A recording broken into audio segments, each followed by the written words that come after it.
Breaking news అమెరికాలో emergency వాతావరణం ప్రకటించింది. అయితే ఇరాన్పై దాడుల నేపథ్యంలో కూడా అమెరికాలో పలు చోట్ల అయితే ఎమర్జెన్సీ ప్రకటించింది అమెరికా ప్రభుత్వం. ఈ నేపథ్యంలో అటు కొన్ని మసీదులు సాంస్కృతిక కార్యకలాపాలు జరిగే చోట కూడా ఈ ఎమర్జెన్సీ అలర్ట్ అయితే ప్రకటించారు. దీంతో ఒక్కసారిగా ఆ ప్రాంతాల్లో హై అలర్ట్ కొనసాగుతుందని చెప్పుకోవాలి. సో ఏదైతే ఇరాన్పై దాడుల అనంతరం జరిగే పరిణామాల దృష్ట్యా ఒకవేళ ఇరాన్ అటాక్ చేసే ప్రభావం కూడా ఉండడంతో ముందుగానే అమెరికా అయితే అలర్ట్ అయింది. సో ఈ నేపథ్యంలో ఇరాన్పై దాడుల నేపథ్యంలో అమెరికాలోని ముఖ్య నగరాల్లో హై అలర్ట్ అయితే ప్రకటించారు. సో ముందుగానే అటు న్యూయార్క్, వాషింగ్టన్తో పాటు మరికొన్ని నగరాల్లో అయితే అలర్ట్ ప్రకటించారు. సో అక్కడైతే హై అలర్ట్ కొనసాగుతుందని చెప్పాలి. సో ఇదైతే అటు ఇరాన్పై దాడులు చేసింది అమెరికా. సో దీనికి సంబంధించిన కొన్ని న్యూస్ కూడా మనం చూసాము. అయితే ఇప్పుడు ఇరాన్ నుంచి ఎలాంటి స్పందన వస్తుంది, ఏమన్నా తిరిగి అటాక్ చేస్తుందా అనే నేపథ్యంలో కూడా ముందు జాగ్రత్తతో కొన్ని ప్రాంతాల్లో అయితే అమెరికా హై అలర్ట్ అయితే ప్రకటించింది. అలాగే మసీదులు, సాంస్కృతిక ప్రదేశాలు, ఇక రాయబార కార్యాలయం దగ్గర దాడులు జరిగే ఛాన్స్ ఉండడంతో ముందుగానే అలర్ట్ అవుతూ ఒక ట్వీట్ కూడా చేశారు. సో ఇప్పటికీ అక్కడ అధికారులందరూ కూడా అలర్ట్ అయ్యారు. సో సాంస్కృతిక ప్రదేశాలు ఉన్న చోట అలాగే మసీదులు, రాయబార కార్యాలయాల దగ్గర కూడా హై అలర్ట్ అయితే కొనసాగిస్తుంది. తగిన జాగ్రత్తలు తీసుకుంటూ భారీ బందోబస్తు కూడా నిర్వహిస్తుంది.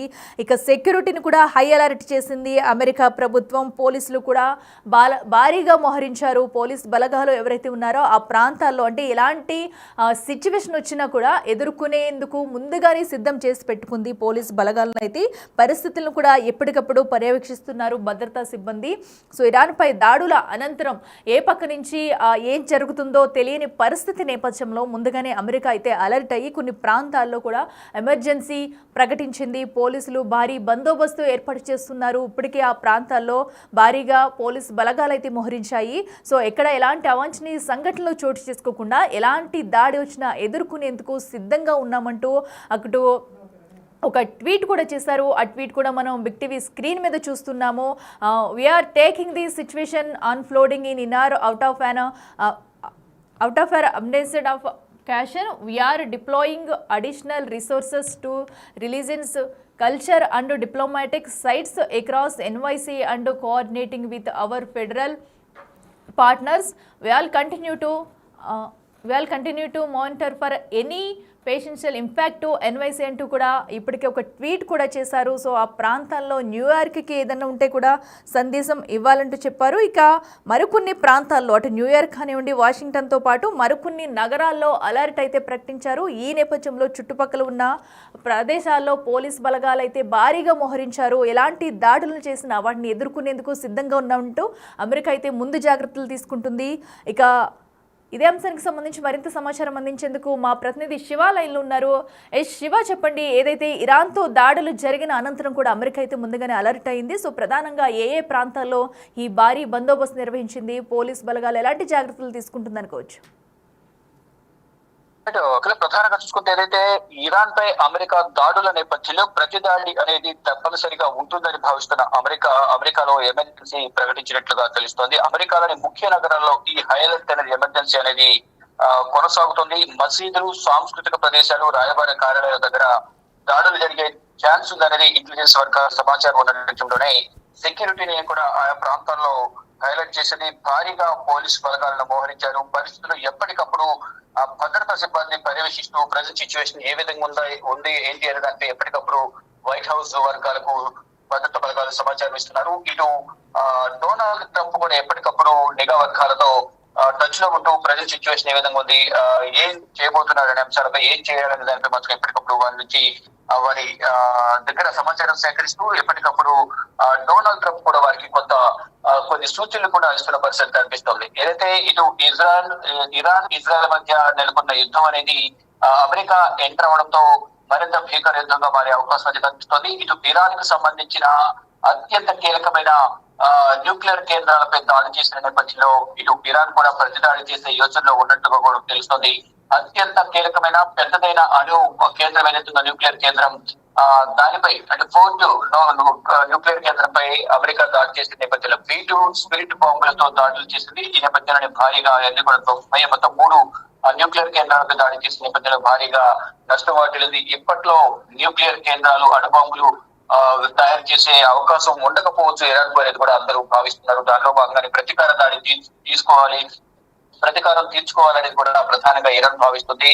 దానిలో భాగంగానే మొత్తం బంకర్ల నుంచి ఆ ఎవరైతే సుప్రీం లీడర్ ఉన్నారో, ఇరాన్ కు సంబంధించిన సుప్రీం లీడర్ ఆ ఖమేని, అయాతుల్లా ఖమేని అక్కడి నుంచి ఆదేశాలు ఇస్తున్నారు. మరోవైపు అయాతుల్లా ఖమేని బంకర్ లో తలదాచుకుంటున్న నేపథ్యంలో ఆయనకి సంబంధించి కొంతమంది వారసుల పేర్లు తెర మీదకి వస్తున్నాయి. ముగ్గురు పేర్లు తెర మీదకి వస్తున్నాయి. ఫర్దర్ గా వారసులు ఎవరు, అయాతుల్లా ఖమేని వారసులు అనేది అందరూ కూడా చర్చ కొనసాగుతుంది. ఈ సందర్భంలో ఇప్పుడు ప్రతీకార దాడి డెఫినెట్ గా ఉండబోతుందని భావించిన అమెరికా అధ్యక్షుడు డొనాల్డ్ ట్రంప్ భద్రతను కట్టుదిట్టించేశారు. కొన్ని ప్రాంతాల్లో ఈ దాడులు జరిగే అవకాశం ఉందని భావిస్తున్న అమెరికా ప్రభుత్వం మొత్తం ఏదైతే వైట్ హౌస్ కానీ ఇటు వాషింగ్టన్ తో పాటు మరికొన్ని ప్రాంతాల్లో న్యూయార్క్ నగరాల్లో మసీదులు, సాంస్కృతిక ప్రదేశాలు, రాయబార కార్యాలయాల వద్ద కూడా కంప్లీట్ గా భద్రతను ఏర్పాటు చేసి ఇరాన్ దాడులను తిప్పుకోవాలనే ఉద్దేశంతో అమెరికా ప్రభుత్వం ఉంది. చూడాలి మరి ఏం జరగబోతుంది. ఇరాన్ దాడులు చేస్తుందా, ఇరాన్ దాడులను అమెరికా ఏ విధంగా ఎదుర్కొంటుందా అనే దాంట్లో మాత్రం ఉత్కంఠ కొనసాగుతుంది. కానీ అక్కడ ప్రజలు మాత్రం తీవ్ర భయాందోళన వ్యక్తం చేస్తున్నారు. ఇటు ఇరాన్ ప్రజలు కానీ ఇటు ఇరాన్ దాడి చేస్తే ఏంటి మన పరిస్థితి అనే అంశాలపై కూడా ఇటు అమెరికాకు సంబంధించిన పౌరులు కూడా కొంత ఆందోళన వ్యక్తం చేస్తున్నారు. కానీ ప్రతీకార దాడి ఉండబోతుంది అనేది కూడా అమెరికా భావిస్తుంది. దానిలో భాగంగానే ఎమర్జెన్సీ ప్రకటించిన పరిస్థితి కనిపిస్తూ ఉంటాయి. ఎస్, అయితే శివ, ఇప్పుడు ఇరాన్కు మద్దతుగా కనుక కేవలం మిత్ర దేశాలైన అటు రష్యా కానివ్వండి, చైనా కానివ్వండి, వాటి సహాయం ఇస్తే కనుక ఈ దాడి మరింత ఉధృతం పెరిగే అవకాశం ఉంటుందనుకోవచ్చు. అసలు ఇప్పటి వరకు అటు రష్యా నుంచి, చైనా నుంచి ఏమన్నా ఇప్పటి వరకు ఇరాన్కి సంబంధించి ఏమైనా రెస్పాన్స్ ఉందా? అంటే ప్రధానంగా ఏదైతే ఇరాన్ కు సహకారం అందించే అంశంపై మాత్రం కొంచెం సస్పెన్స్ కొనసాగుతుంది. అంటే అగ్రదేశమైన అమెరికా దాడి చేసిన నేపథ్యంలో ప్రతిగా ఇటు రష్యా గాని, చైనా, నార్త్ కొరియా ఈ దేశాలు ఇరాన్ కు సహకరిస్తాయా లేదా అనేది కూడా చూడాల్సి ఉంది. కానీ ప్రజెంట్ సిచ్యువేషన్ చూసుకుంటే కనుక కొంచెం ప్రశ్నార్థకంగానే ప్రజెంట్ సిచ్యువేషన్ లో అర్థమవుతుంది. అంటే వారు ఇరాన్ కు సహకరిస్తారు లేదని కూడా చూడాల్సింది. ఇటీవల జరిగిన G7 సమిట్ లో కూడా అందరూ ఇజ్రాయెల్ కి సపోర్ట్ చేశారు. అంటే ఇరాన్ లో అధికార దుర్వినియోగం పాల్పడుతున్న న్యూక్లియర్ కేంద్రాలను తయారు చేసి అనుభవాలను తయారు చేసి వాటి ద్వారా ప్రపంచ దేశాలకు దాడి చేయాలనే యోచన కూడా ఉంది. కాబట్టి దాని ద్వారా అణు కేంద్రాలు, అణు బాంబుల ద్వారా ప్రపంచ దేశాలు నష్టం వాటిల్లే అవకాశం ఉంటుంది. కాబట్టి వాటిని దుర్వినియోగం చేసేందుకు ప్రయత్నిస్తుంది ఇరాన్. ఈ నేపథ్యంలో సహకరించొద్దు అనేది కూడా కొంతమంది చెప్పిన నేపథ్యంలో మరి రష్యా కానీ, చైనా కానీ ఎటువంటి నిర్ణయాలు తీసుకుంటారో చూడాల్సి ఉంది. కానీ చైనా ఏంటంటే గతంలో భారత్ పై పాకిస్తాన్ దాడి చేసిన నేపథ్యంలో పాకిస్తాన్ కు మద్దతు పలికింది.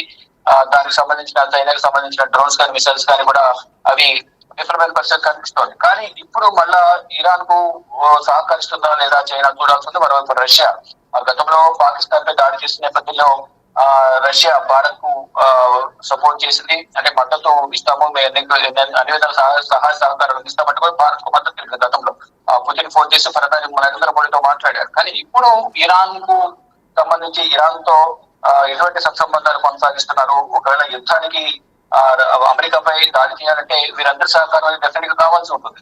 కాబట్టి ఇప్పుడు రష్యా ఇరాన్ సహకరిస్తే డైరెక్ట్ ఇండైరెక్ట్ గా అమెరికాతో యుద్ధం చేసినట్టుగానే మనం భావించాల్సి ఉంటుంది. అందరూ కూడా అదే భావించాల్సి ఉంటుంది. చైనా కానీ, రష్యా కానీ, నార్త్ కొరియా కానీ వీరందరూ కూడా ఇరాన్ సహకరిస్తే మాత్రం ఇండియా వీరు కూడా అమెరికాపై యుద్ధం ప్రకటించినట్టుగా ప్రధానంగా భావిస్తూ ఉంటారు.